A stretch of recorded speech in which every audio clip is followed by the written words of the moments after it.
Hello, my name is Micah Hughes. Today I will be doing my lesson on the road to the Civil War.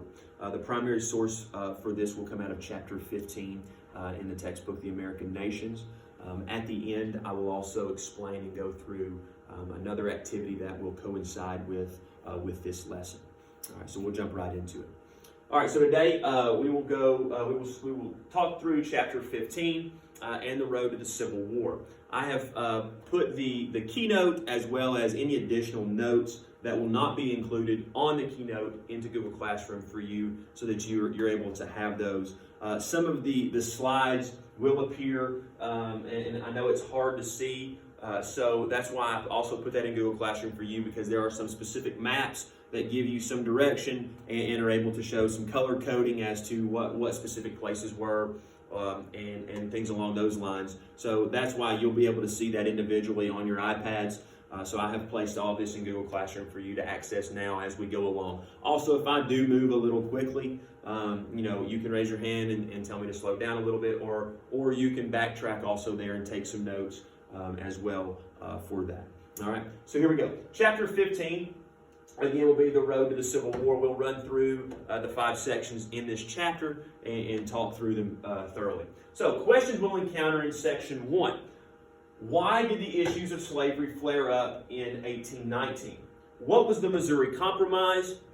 And then what was the goal of the Free Soil Party? These are questions, again, we will encounter as we go through section 1. All right, starting off, the Missouri question. Missouri being carved out of the Louisiana Purchase, okay, they requested entry into the U.S. as a slave state. Okay, so this upset the balance of power in the Senate. All right, so to give you some idea, at this point in time, there was an even number of free states to slave states. So with Missouri wanting to come in, okay, as a slave-holding state, this would give the South more power in the Senate. So that would kind of uproot the apple cart a little bit there. Maine was also applying for statehood. So that would then equally balance that back out. Henry Clay came up with the Missouri Compromise.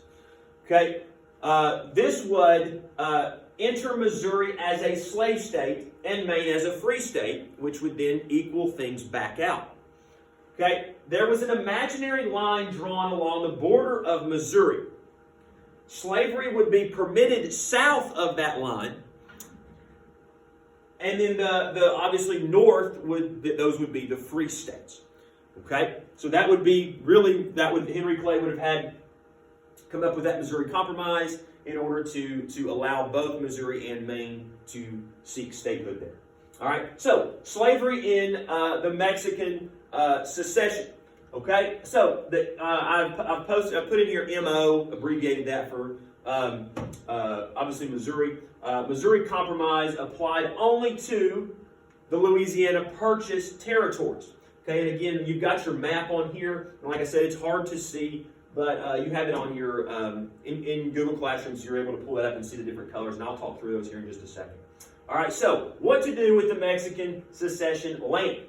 You've got a couple of choices here. Popular sovereignty. What is popular sovereignty? Just a quick, brief description. That would be the rule of the people.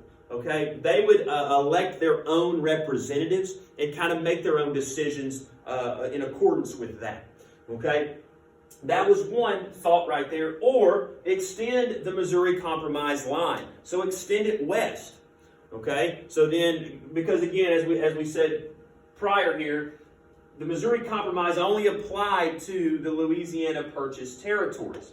All right, so extending that would extend that farther west and would bring in some different states there or areas. So to kind of look at the map for you here, okay, in the green, all right, obviously you have down here and down south, you have the slave states.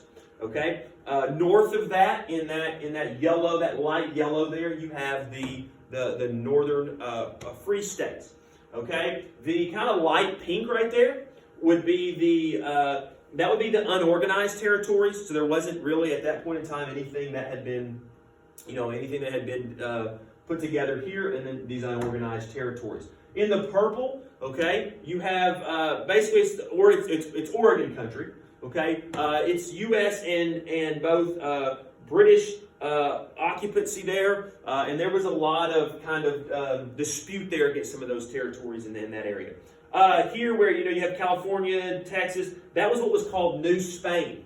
Okay, that was the New Spain area there, and then you have the light blue, which is the Arkansas territory. It was open to slavery by the Missouri Compromise, as you can see the red line there. So anything kind of extended out there was part of that.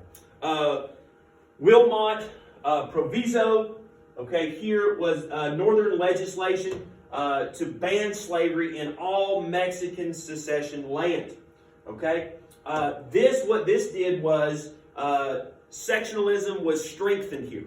All right, and I'll talk about that next. What was sectionalism? Okay, sectionalism is the loyalty or support of a particular region or section of the nation. Okay, so obviously the North supported the North and their free slave and the abolishment of slavery, and the South wanted to maintain slaves and supported that there. So you have different groups that are starting to come out. From that, you have the Free Soil Party.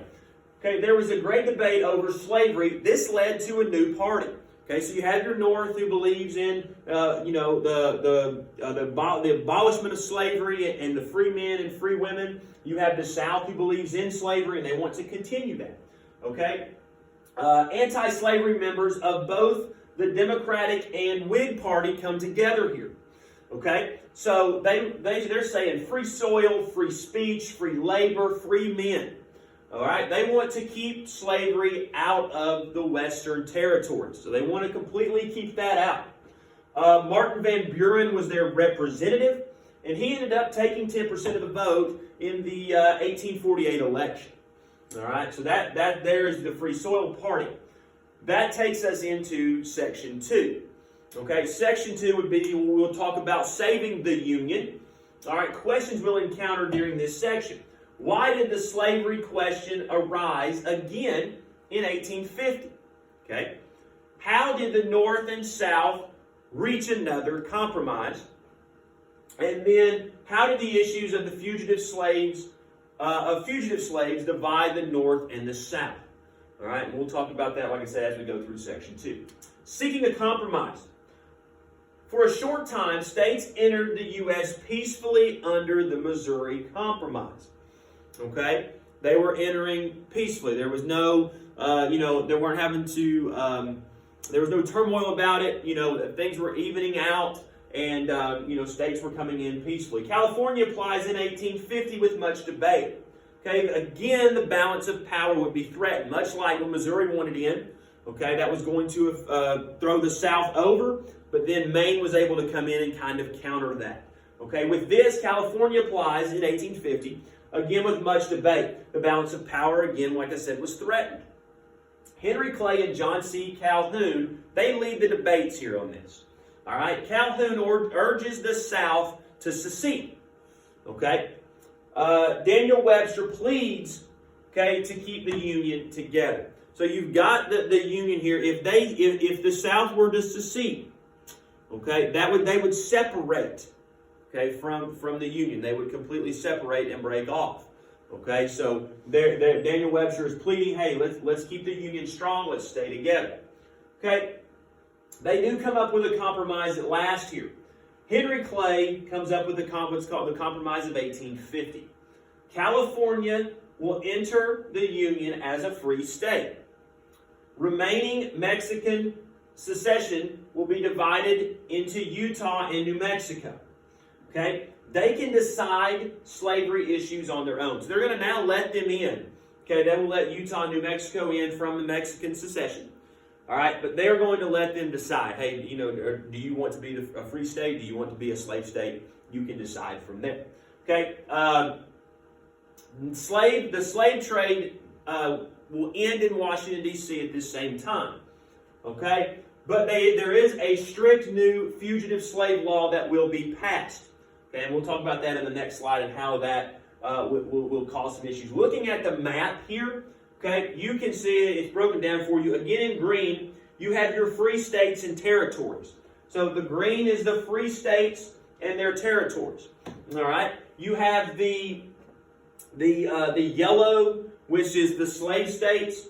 Okay, and I know it's kind of the real yellow here. Okay, those would be your slave states. Okay, and then you have the kind of that orangey, khaki kind of color there will be the unorganized territory. And then you have right here, it's that blue line, that's the Missouri Compromise line there. Okay, so you can kind of see that again. It's on your Google Classroom there. The purple will be these are open to slavery by popular sovereignty as part of the Compromise of 1850. Okay, and again, like I said, to reiterate popular sovereignty, rule of the people. So what do the people want? What is their decision as the majority? What do the majority want there? Okay, so talking about the fugitive slave laws here in 1850, all citizens must help to catch runaway slaves. Okay, if they did not agree to this, they would be jailed, fined $1,000 if they did not help. Okay, so they had special courts for these specific cases. The judges would receive $10 for returning slaves and $5 for freeing slaves. All right, so Northerners were very upset over this law because really what this is doing is they don't agree with this. This is not something they want to do. Why are they being forced to have to participate in these type of activities? That just doesn't seem, So and as we talked about it in previous lessons, and that when slaves would oftentimes escape, they would escape to freedom in the North. Okay, but then they were now being forced Northerners were being forced to help try to catch these escaped slaves, and if they helped them or if they did not, if they said they were not going to go and search for them, then they would be either thrown in jail or fined $1,000, which at that particular time that's a lot of money. Okay, so this was the fugitive slave law that was passed in 1850, and obviously so Northerners were very upset, like I said, over that there.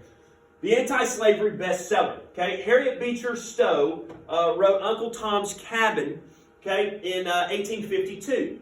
This was a story of a slave who was kind, religious, and then was eventually beaten to death.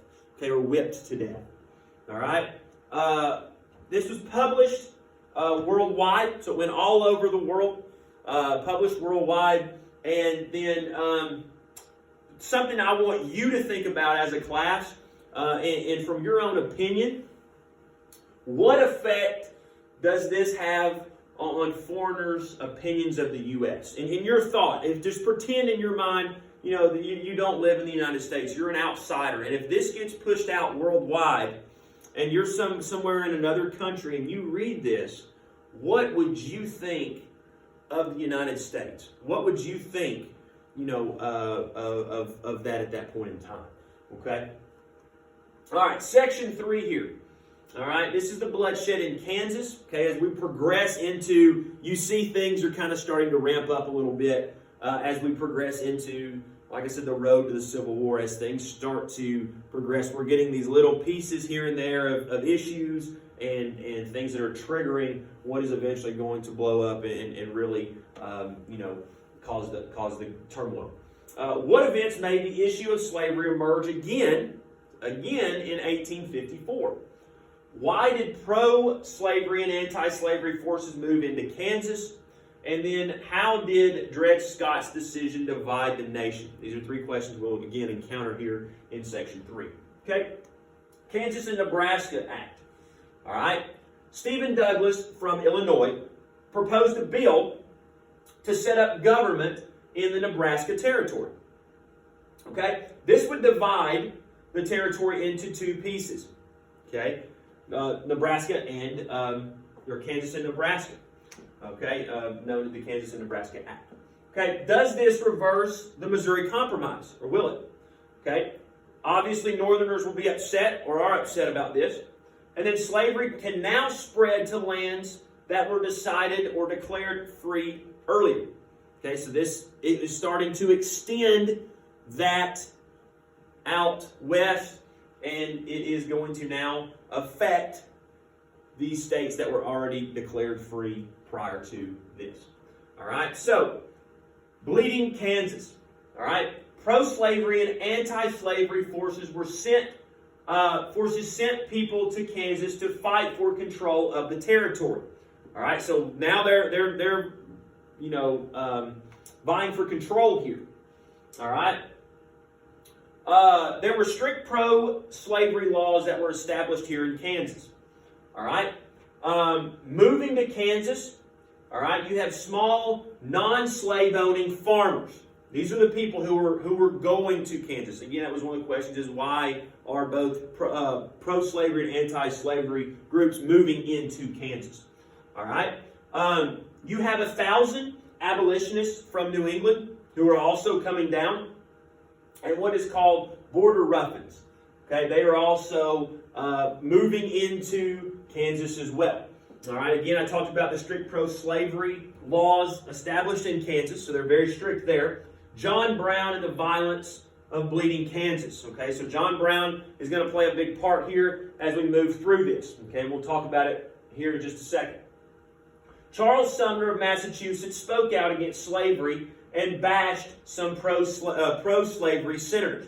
All right, so as we continue, pro-slavery, obviously for slavery, anti-slavery against. So Charles Sumner comes in of Massachusetts, and he speaks out against slavery, okay, and bashed these pro-slavery senators.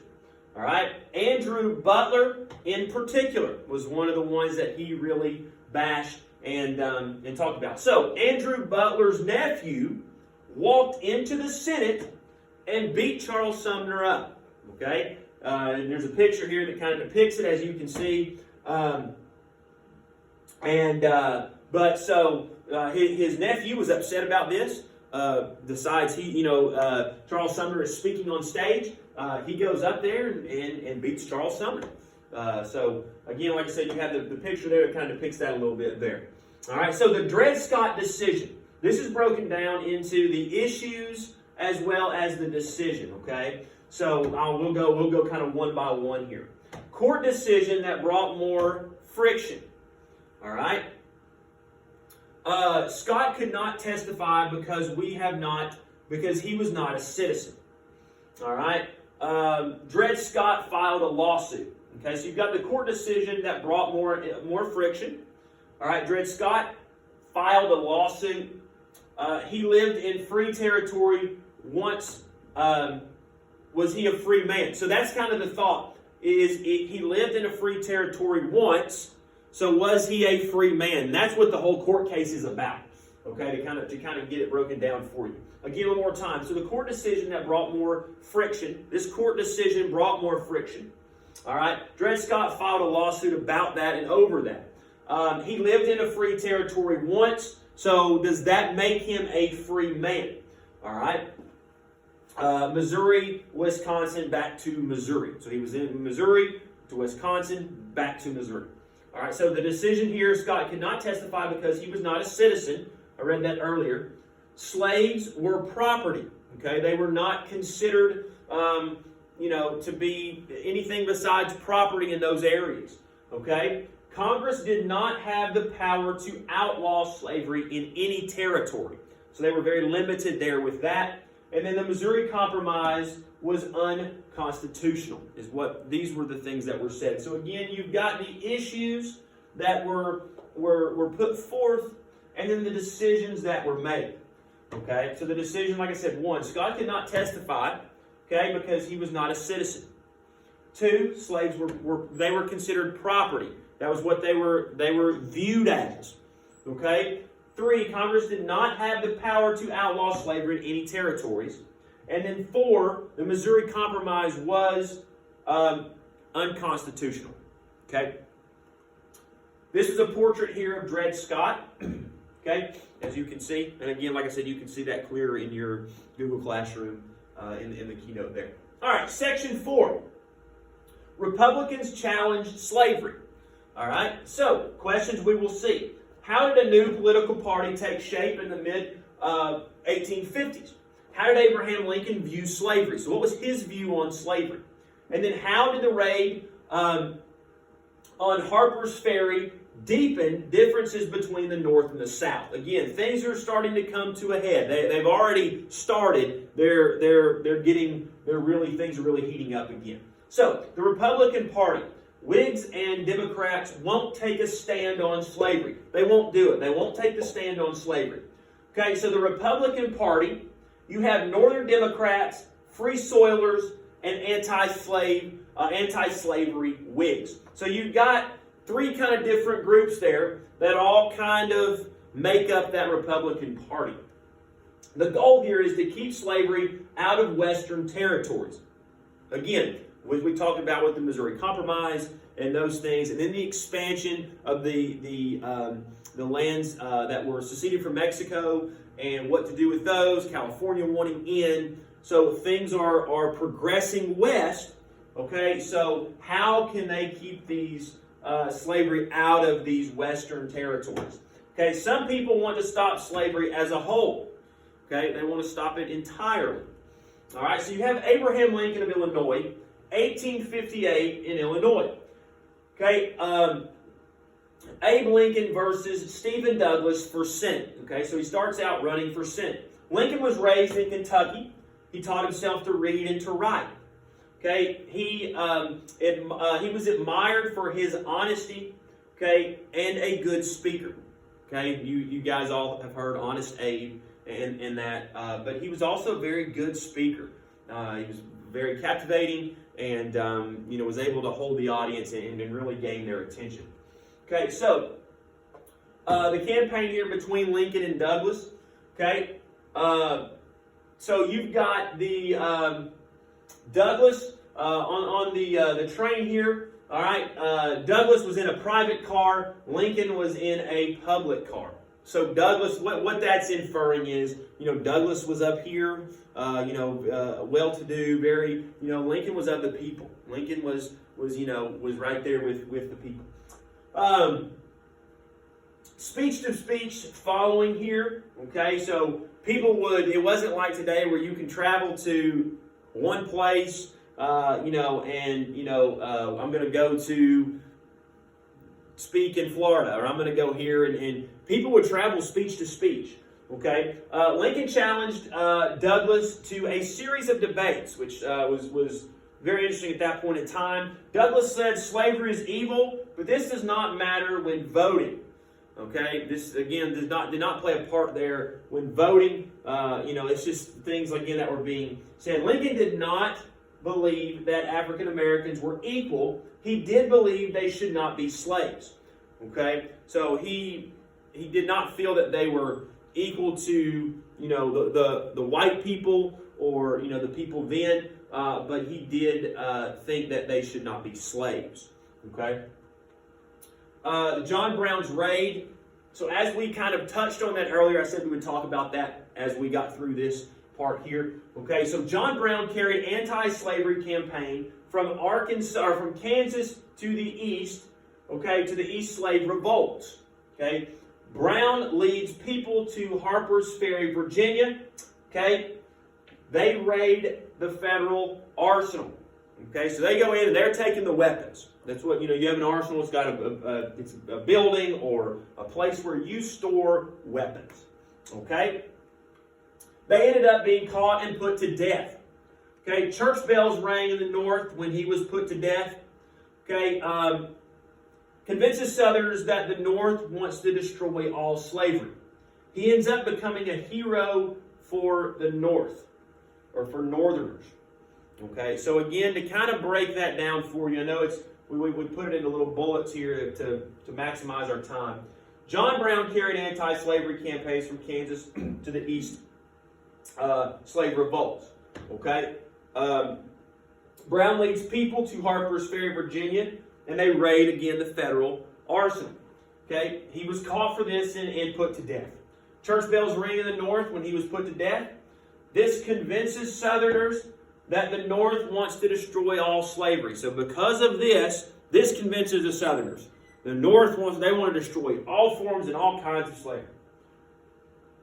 John Brown becomes a hero, okay, because of this for the Northerners. Picture here of John Brown, okay. You can see again, like I said, on Google Classroom, you're able to see this more clearly on your iPads. All right, section 5, last one here, kind of getting it all summed up. The Southern breaks away. So there is secession here, as you would see here. So how did the South react to Lincoln's victory in 1860?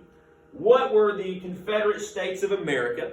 And then what events led to the outbreak of the Civil War? So finally we're getting, like I said, to the road to the Civil War. As we've gone through section 1 through 4, we're getting to 5 here, and we're finally gonna see kind of what what kind of where it hits. Okay, so the election of 1860. You have the Democratic Convention in South Carolina. You have the Republican Convention in Chicago. Democratic Party splits into two over the issue of slavery.